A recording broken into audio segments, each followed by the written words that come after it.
Ayun, good evening everyone. Uh, our topic for today is about the JavaScript array methods. Medyo maraming categories to, kaya ang gagawin natin is uh, one category per video. Okay? So, para hindi masyadong mahaba. So, yan. JavaScript array methods. So, first category natin is yung adding and removing of elements. Yan. So, yun yung unahin natin. Then, meron pang mga iba. Yung combining and extracting of arrays. Yung finding and checking elements. Sorting and reversing. Then, iterating and transforming arrays. Yan. So, yun yung mga i-discuss natin. So, 5 videos. Okay?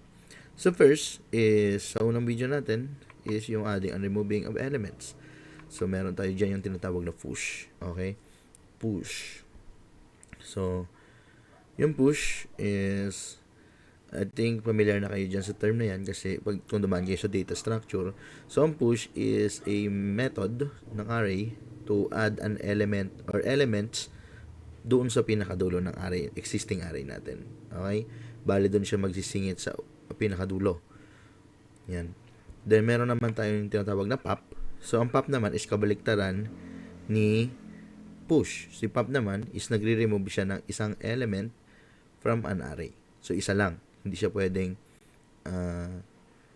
in one pop command is 2 or more yung i-delete or i-remove. So, isa-isa lang siya. Okay, kung gusto mo nang magtanggal siya ng 2 beses, kailangan mo mag-declare ng 2 pop. Okay? Yan. Then, meron tayong tinatawag na shift. Si shift naman, kung yung pop is nagtatanggal siya sa dulo ng array, si shift naman is nagtatanggal sa pinakaunahan ng array. Okay? Yung pinaka first element. So, ano yan. Then, meron tayong unship. Si unship naman is parang kapartner ni push. Si push kasi is sa dulo, push kasi is sa dulo nag-add ng elements. Si unship naman is sa unahan nagdadaad ng element or elements. Okay? Again, remember, ang push at ship is parehas sa add. Ang pop naman at ship is parehas na nagre-remove. Pero during removal, isa-isa lang na pwedeng i-remove na element. Pero during push or during adding, push and ship can add 2 or more. Okay? Yan. Then meron tayong isa is yung tinatawag na splice. Okay? Si splice pwede mag-add or remove ng element depende doon sa specific index nyo. Okay? So, si splice yung tipong pwede mo i-customize yung kung saan mo banda gusto mag-singit o mag-remove ng element. Si push, pop, ship, and unship, lagi lang sila sa unahan at sa dulo. Okay? Yan. So, example. Ito example dito. So, yan. Adding. Dito man tayo sa adding. So, nandito yung tayo sa push at unship. Again, so, using unship, nag-a-add siya sa pinakauna. So, meron tayong existing na array dito. Lakayan na lang natin. Yan. Pero before that, babasahin muna natin to. So, okay. Unship. Add elements. Or mas okay ata pag push muna. Sige, push muna. Palitan natin ito ng push. So, push. Add elements to the end of the array. So, mag-a-add siya sa dulo. Then, it overrides the original array. Okay? In-override niya kung ano yung original. Kunyari ito, once nag-push siya, automatic is mababago na yung laman ng animals na variable. Okay? Then, kung makikita nyo, is naka-ano siya dito. Naka-separate ng random command na animal push. Pero kung gusto mo siyang i-return, let's say, kung ano mang return ni push, isa-save mo sa variable, then i-output mo, ang nire-return niya is yung new length of the array. Okay? Hindi yung pinaka, kung itong animals ang i-output mo, let's say ganito. New. Yan. 2. Tama ba? Hindi.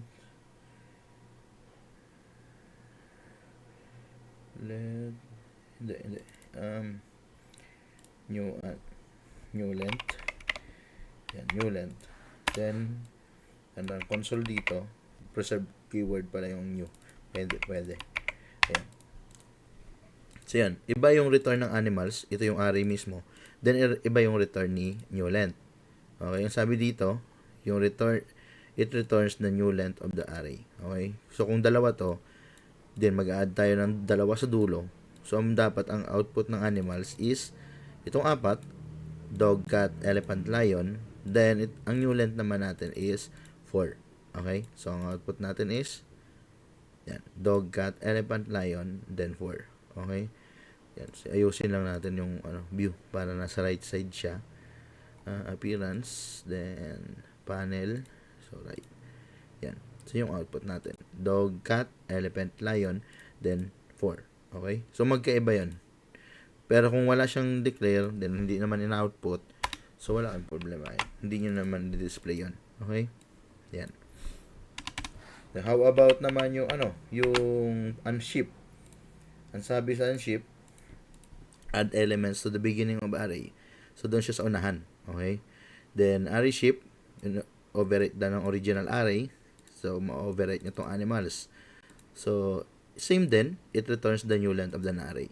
So, kung palitan natin siya ng unship, yan.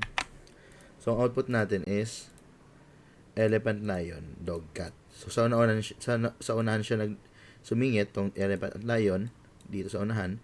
Then, yung new length na return is yung 4. Okay?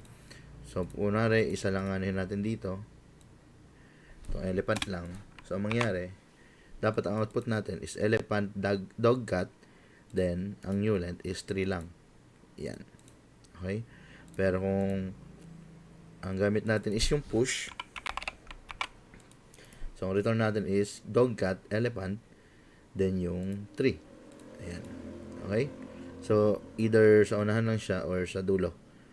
Always remember na yung push is sa dulo, sa unship naman is sa unahan. Okay? So, yun. Proceed naman tayo sa removing. Okay? Yan. Sa removing naman, nandyan yung si pop at si ship. Yan. So, sa pop muna tayo. Sa pop at ship, hindi nyo na kailangan maglagay ng element ng value dito sa gitna ng parameters. Okay? So, automatic na siya yung since hindi naman kayo mag-add, hindi nyo na kailangan mag-add ng value dito. So, okay. Pop. Remove the last element from an array. Then, it overwrites the original array. Again, syempre. Then, it returns the remove item. Okay? At sabi, kung doon sa push at sa unship, ang nire-return nila is yung new length. Dito naman kay push, ay kay pop at ship, ang nire-return nila is kung ano yung natanggal. Okay? So, for example, let's say, lagyan na natin sa, sa variable tong pop. New length. New item. Remove item. Yan. Then, console natin. Yan. So, pop, again, is sa dulo siya. Yan. Remove the last element from an array. So, dapat ang output natin is apple, banana. Then, sa remove item naman, kung ano yung natanggal, dapat si orange. Okay? So, wala natin apple, banana, then orange. Yan. So, yung removed item is string na siya, pero yung fruits natin is retain siya na array. Okay? Yan. So, kung gusto niyo ng dalawang beses siya, hindi pwedeng dalawang beses din isang command lang. So, kailangan dalawa. So, kailangan natin, let's say ganito. Dalawang beses lang magpa-pop din. So, expected natin ang output is apple na array, apple sa array, sa loob ng array, then orange na string, then banana dapat. Since store din natin yung second pop sa ibang variable. So, yan. Apple, yung natira. Then, ang unang natanggal ng una is orange, then sunod is banana. Okay? So, yan. So, paano naman kung si ship, o isi-ship. Yan. So, ang ginagawa naman ng ship is yung sa unahan naman siya nagtatanggal. So, ang output natin dito is yan, banana orange, then yung natanggal is yung apple. Then, kung tatanggalin natin comment dito, ship pa din, so let's say pop. Yan. So, ano matitira? Fruits muna. So, siyempre, si banana. Okay? Then, sa remove item, unang isi-ship. So, dapat ito is apple. Then, ito naman is orange. So, banana, apple, orange. Dapat yung output natin. Banana, apple, orange. Okay? So, yun. So, ganun gumagana si removing naman. Yung pop at ship. So, parehas silang ship. Yan. So, sa fruits na matitira is orange. Ang una matatanggal is apple, then banana. Orange, apple, banana. Dapat ang output natin. Orange, apple, banana. Ayan. So, yun yung ano natin. Update, adding and removing ng elements. Pero ito is sa unahan at sa dulo pa lang. So, let's proceed doon sa customize. So, pwede ang custom. So, doon tayo pupunta sa slice. Sa splice. Splice pala. So, splice. Updating. Ito. Sa splice.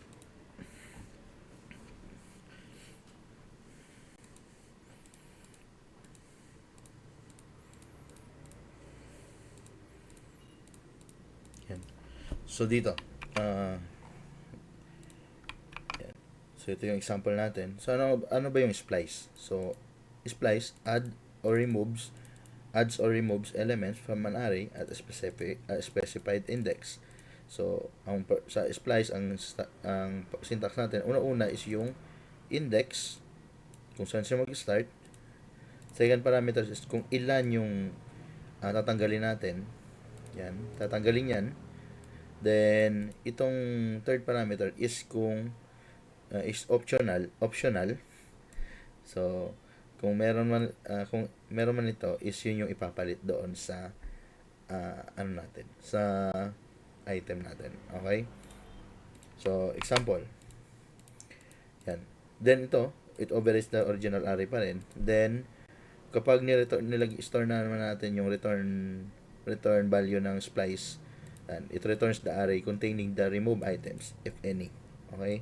So, sa ngayon, ang example muna natin, wag muna natin i-store sa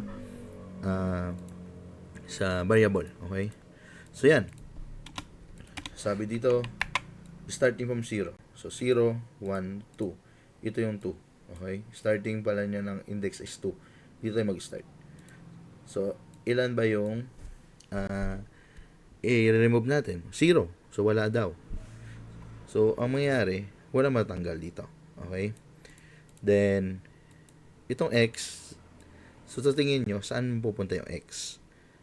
Okay? Dito ba sa dulo ng second or before? Okay? So, usually, nag-a-add siya doon sa pinaka-unahan. So, dapat ang output natin is ABX CDE.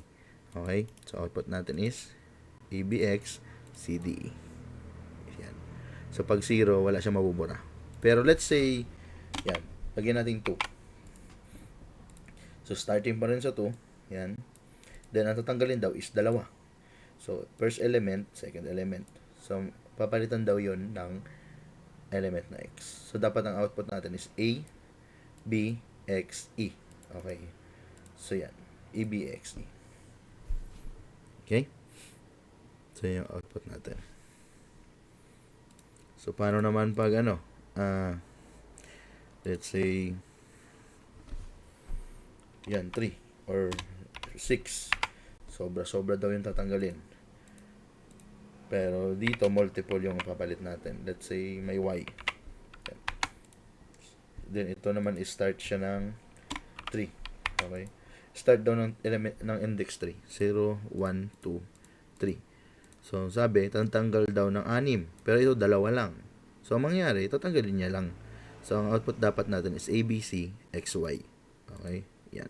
ABC, XY. So, kahit kulang siya, basta ma-meet yung kung ilan man yung remove, so yan, gagana siya. Okay? So, paano naman pag isa lang? 0, 1, 2, 3. Dito mag-start. One element lang. Si D lang ang matanggal. Okay? Then, papalitan na yung XY. Dalawang XY. So, dapat ang output natin is ABC, XY, E. ABC, XY, E. Okay? Then, let's say, store natin yung remove item. Remove item. Yan. Then, ilagay natin console log. Then, remove item. So, dito. So, example natin. So, kung maano natin,